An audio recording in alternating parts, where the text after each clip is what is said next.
I don't know if I am really awakened. How can I tell? Yeah.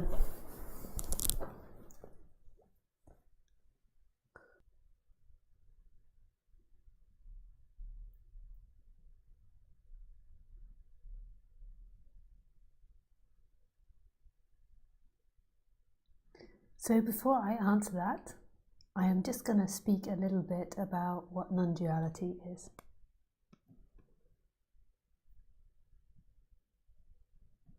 Yeah.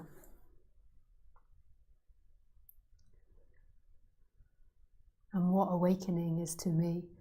Awakening can mean so many different things for different people. So awakening to me is many different things. You can have the awakening when you first get into this subject and you realize intellectually that you are not the thoughts, that you're not the body-mind, that you're something beyond that. To me, that is an initial awakening. That doesn't happen for everyone. It's not like you put this subject on for everybody and everybody is like, oh, that's so interesting. Most people are like, who cares? That doesn't make sense, or yeah, what's the point? So that in itself, like beginning to be open to a different way of seeing life and a different way of experiencing is awakening. And then you can begin to have more radical awakenings. And they can come bit by bit, and sometimes they can happen and then you forget, and then they happen again and you forget. So the first big awakening, I would say, is the recognition that what you always are is consciousness, and I am. That is always here in every experience, being conscious and this feeling of I am. So, and that might still have mind in it. It might be a mind-based recognition, but in there's the seed of going beyond the mind, of it not being mind-based.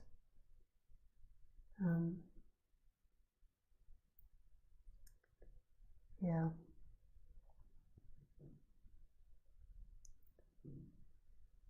And then the next awakening would be the awakening to,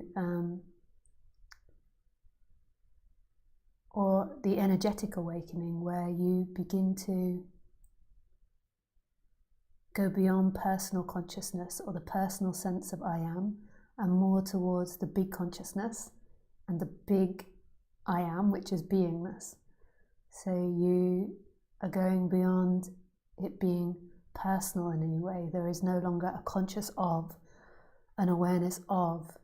So it stops being a separation and you begin to go back to the source of what you are. And then there's the love awakening, where you go into everything and realize that you're everything. And then there's the nothing awakening, where you go back to nothing and realize you're nothing. And it's not an intellectual realization by that point, it's an energetic awakening. And there's so many awakenings in between. There's also awakenings of shadow stuff, of kundalini, of energies. So awakening can be used in so many multiple ways. So the person that asked this question, am I awakened yet? Could also contemplate, what do they mean by awakened? What do they expect? What do they want from awakening? Ramesh Balsakar, one of my teachers, used to say that liberation is not a certified event. So there's nobody there that can certify and stamp it and say, okay, this is what liberation is, you are now awakened. And after time of going deeper and deeper into this, you begin to have to find your own words for it and your own markers for it, your own way of recognizing what is awakening for you and what is shifting in you, and not comparing it to someone else or what someone else says.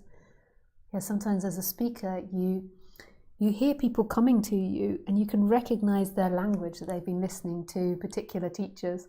Yes, I've been doing this for like 13 years now. So when someone starts speaking, I can often tell if, they're very heavily influenced by their teacher or by a certain way of seeing this. And that's not a problem. But in the end, all of that has to be dropped, and you have to find your own way of expressing and seeing and feeling this.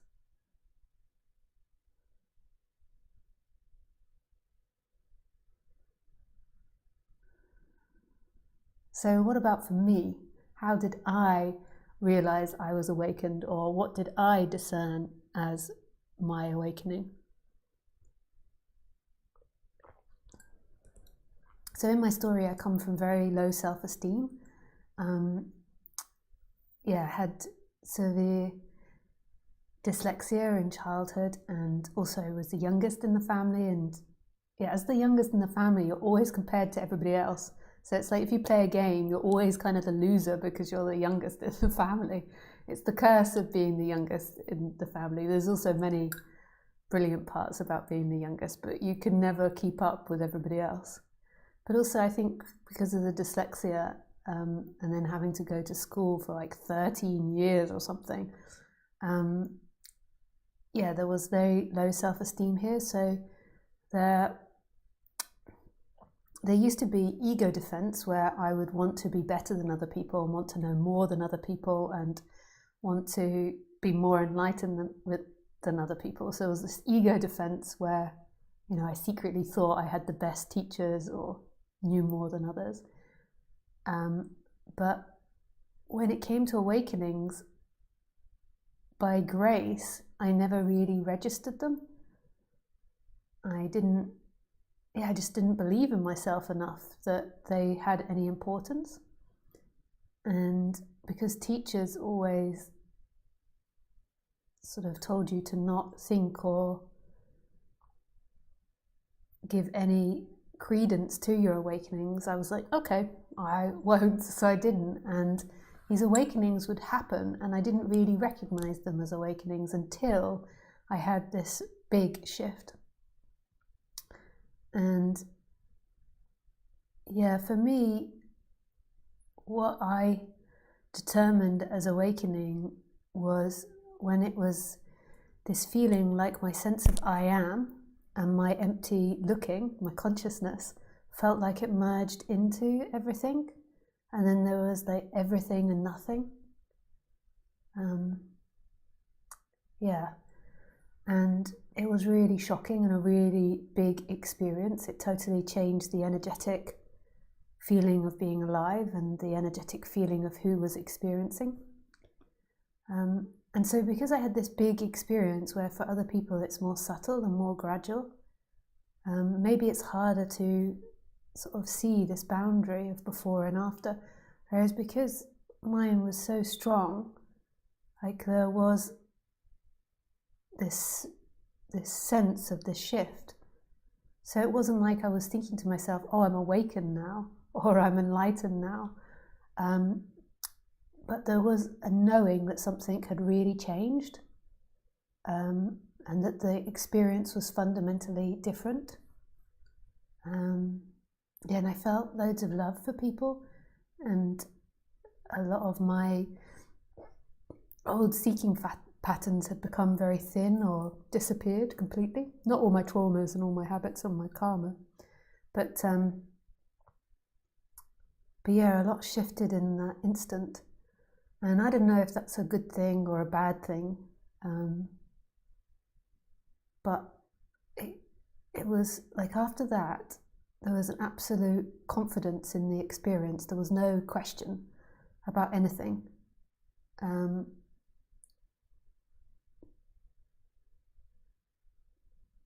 that's not true.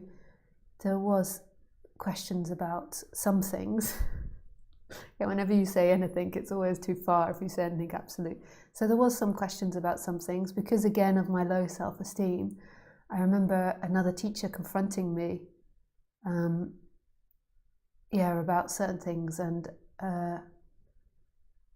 saying that my experience wasn't the same as theirs. And they were a very well-known teacher. And I remember that made me question myself to an extent. And then also sometimes there was some questioning when certain emotions or old habits would come up, but not a question about the truth. It was more just a question about, oh, is the stuff happening in Lisa, or is the stuff I'm missing? I saw it more as like my character's determination to not get stuck at any point, to always have a humility, to be prepared to take other people's feedback and really go into it. So that was from that teacher perspective. And then from my human stuff coming up, I most probably had an expectation that human stuff would stop. And it doesn't. It's like, hello. So there was maybe some questioning around that. But there was never a questioning of that awakening in the sense of what like everything was just so crystal clear. Like there was no... And so the human stuff, maybe there was questioning around that, and then questioning of like, am I the same as other speakers, or like, is this person got something deeper or something that I've missed, which is a possibility. Like after that conversation, I was open to the possibility that that person could be higher or lower than me. They could know more or they could know less, and that was an impossibility for me to tell on the human level. But on the absolute level, on what I am as nothing and everything, there's never been any doubt. That has been so crystal clear since then. And there's always been this underlying sense of love, even when there's been grief over family members dying, or pain or worry or whatever emotion it is. There's always been an underlying love. And that was never questioned. That was always perfectly clear and crystal clear. So I would say, to the answer to that question, how do you know if you're awakened? It doesn't matter. You don't need to think about that. That's an irrelevant thought that's coming up trying to distract. If you know truth, and there's no question there. That is just crystal clear. That everything is all things and no things simultaneously, and that there's nobody experiencing here. And that is unshakable. The human might have issues, and the human might have questions about its behavior or its relationships with people. There was expectation here, like expectation that, then all relationships would be peaceful. There would never be arguments in relationships anymore. And I had to have humility and totally accept that that's not the case, that that's an impossibility. So there were expectations about what it would look like. There were expectations of certain feelings that would come up.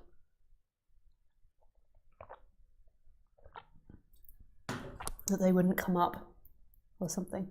And what began to happen over time is that in my character, there is just an openness to evolving and changing. And there's an openness to the idea that on the human level, there's maybe a lot further I can go. Like if I compare myself to Nonduality Ma, for example, who I feel like is divine, a representation of the divine feminine, and this message. I feel on the human level that, there's things that could evolve and expand more. Not to be more like her, because all people are unique, but I feel like on the human level she was further along than me. So there's just a total openness to that, because who would care? Who would care if another teacher is higher and lower than you? Who would care in the end if emotions come up or didn't? There was expectation in the beginning, particularly around relationships with other people. But then who cares? There is such a grounding in truth, there's such a grounding in who you are, that's all that's important. And then these things happen and there's an openness to expand. The only part that gave me at points, some concern was wanting to express that to people that listen to my talks, like not to have some idea that my humanness is perfect. Like, so it concerned me being ingenuine. You know, when you do talks or do satsang, it's easy to look like you're a perfect human or something. And people come and they've got like their magnifying glass out. They're like, okay, let's watch everything about her or them and see, like, if we're similar or compare. And so there was that. But I can see that as old karma. That's something I can expand past. That's a human feeling of, which is really sweet, just wanting to be really genuine in every interaction that I have. So my advice, if that question is coming up, is who cares and why do you want to know? If you know truth, you know truth. And that is an energetic expansion, so in every moment there is nobody looking. And there is other forms of awakening, there is ever bits to awakening. But that's not the, I mean, that's not, to me, the main part of awakening. But even if you think you're awakened from those parts, then life is so gracious, it will bring up things to contradict that. So you get some teachers, I realize, that are just intellectually awoken, and they've not had an energetic shift, and that's perfectly okay. At the perfect time, life will take them further, and then there will be a deeper seeing.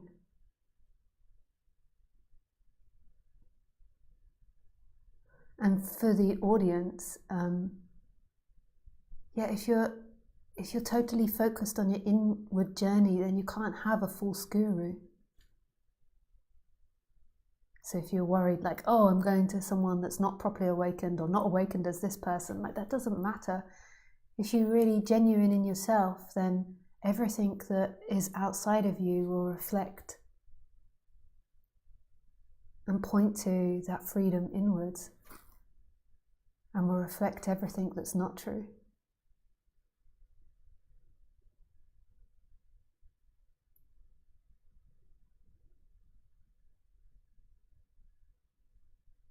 And it's so exciting. Like, it's really exciting to learn parts about Lisa that are unconscious and where she can expand more on the human level into love. That's a really beautiful, exciting place to be. It's also a really beautiful and exciting place to be, to maybe only be intellectually awoken, or only to be awoken on the awoken on the love side or on the nothing side. That's really exciting. Life is bit by bit revealing itself more.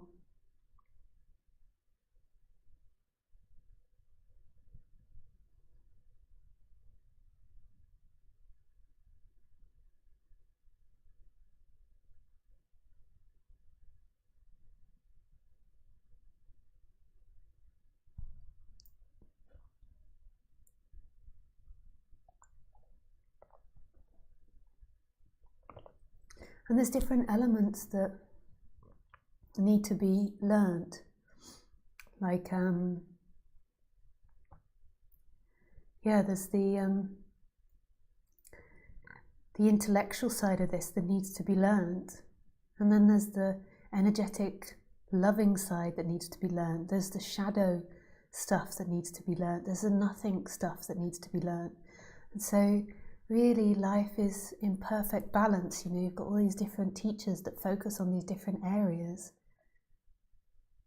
And if we look at life all moving in perfect union, you know, you're at the perfect place at the perfect time to receive the perfect teaching.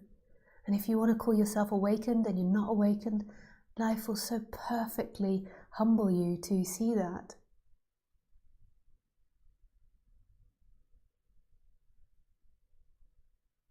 And if you want to call yourself not awakened when you are awakened, life will expose that too. It never leaves any illusion standing. It always knocks all of it down. Like, it's really a shift in many mentalities, or a letting go of many mentalities, like this mentality that life is happening against you, that you're getting life wrong, that you're doing things wrong, that you could possibly get this wrong, that you could be too egotistical and miss the point, or not egotistical enough and miss the point. Like, who is orchestrating all of this? And to let go of these ideas that everything isn't created by the divine. Like, what a different experience to be seeing this all moved by the divine,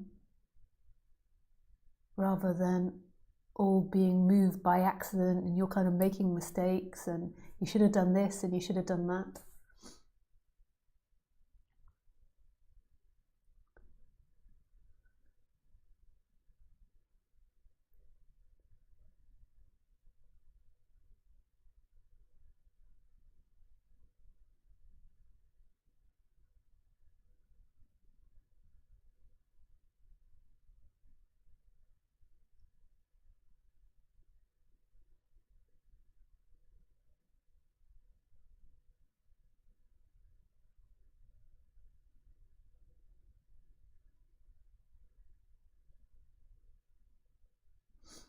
So if we go more to non-duality and pointing to non-duality, who is listening now?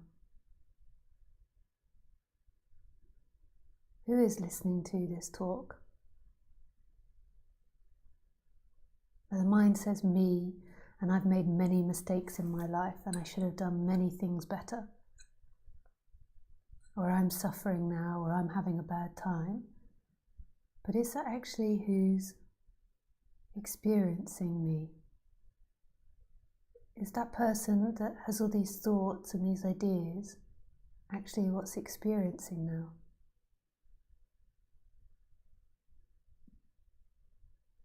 What and who is experiencing?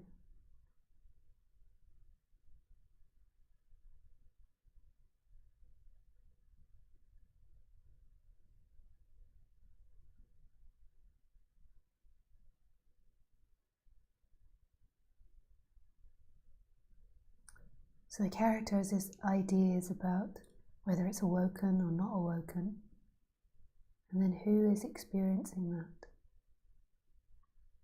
Who knows that? Who is conscious of that? Person thinks me. Who is this me?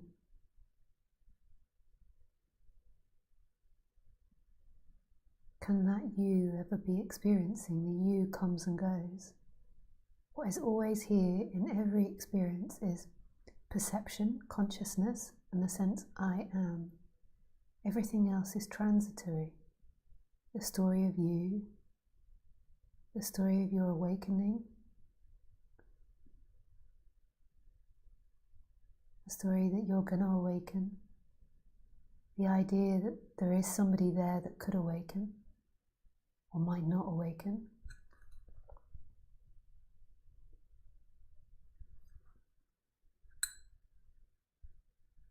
Is there something beyond all of that, that's here, present now, that's not lost in thought, that's not needed completion by pleasure and having things taken away by pain?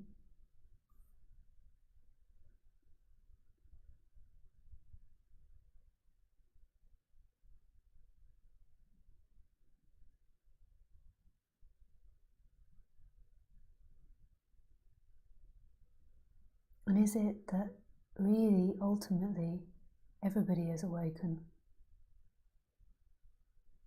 Everywhere you look,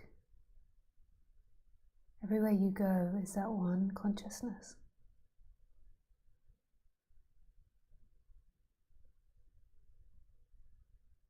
It's calling, here, here, here. I used to love it when Tony Parsons used to say, everybody is waiting to get to church to worship God. You know, they're in the car and they're swearing because there's traffic. They're stomping up the stairs because it's cold and raining. And then when they're in church, it's holy. And when they leave the church, it's suddenly unholy again. But everything is holy, everything is the church. The leaving the house, the getting into the car, the traffic, the good, the bad, because everything is a reflection of consciousness. Everything. So this is the second part to the question. Is, does anyone awaken? This is the great contradiction. There's the apparent story of Lisa and her awakening. It's the apparent story of all of you with your apparent awakenings. And then does somebody awaken? Who are you right now? There's such addiction to the shadow, to the story, to fixing you, to arriving, to getting somewhere. But everything you look for is right here, right now, what you are. It's so free and expansive. It's all you ever want. And I can feel when I speak like this, it's like a deep calling to yourself. When I'm speaking more in story about Lisa and her experiences, and you and your experiences, that settles things maybe, but it also is going into a timeline, which is not wrong. We have the ability to go into timeline and imagination. It's not the same as this other calling that's such a deeper calling of stillness. But because that stillness is nothing, not a thing, and all things, because we can't really directly talk about it, imagine it, conceptualize it, then this can become so uninteresting. And because the body is busy with thought and feels anxious or uncomfortable, it's not resonating with a deeper thing that happens, where we slide into this spaciousness together as one consciousness, not me and you, just this one consciousness.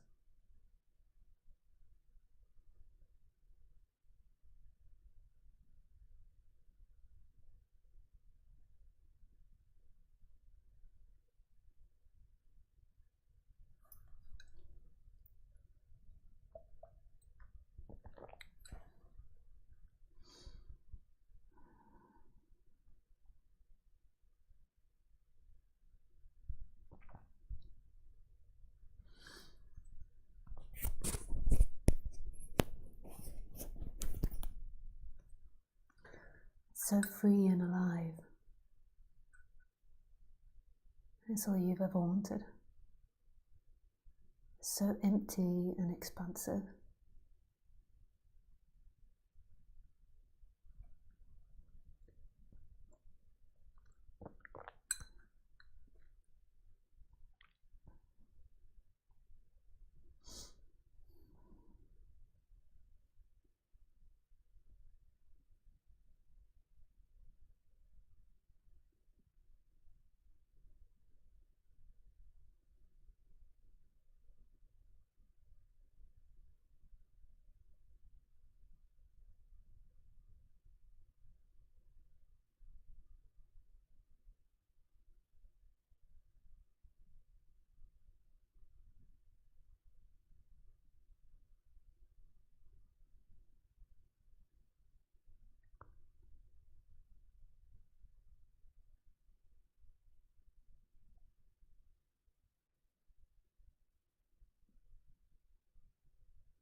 This is where love is.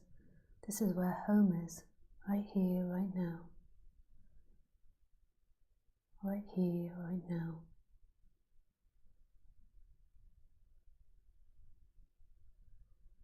And if you feel like you need to do a practice, the person needs to do a practice, what Nisargadatta recommends, which I think is really beautiful, is to put the personal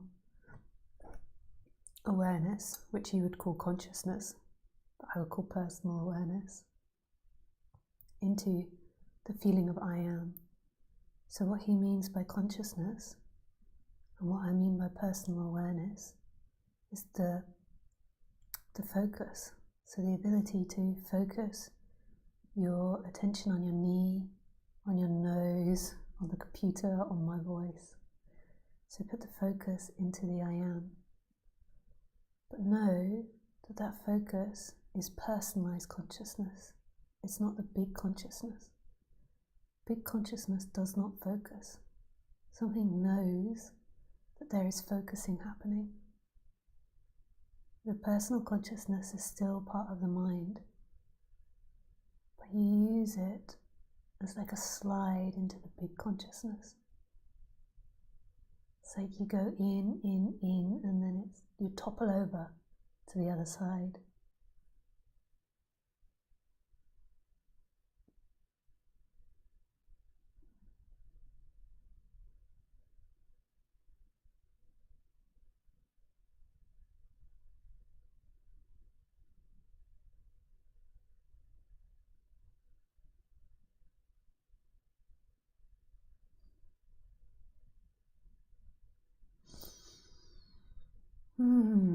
So that's the part when I say there is never forgetting here. It's just not even somebody needs to remember it or forgets it. Just this last bit where I've been speaking more about non-duality, the direct pointing. But that is just so crystal clear all the time. Who I am is consciousness and beingness, which is no thing and everything. Not a thing, total emptiness and all things. Like that is just what's experiencing. And then the integration into the character might be infinite. It might be for the rest of his life.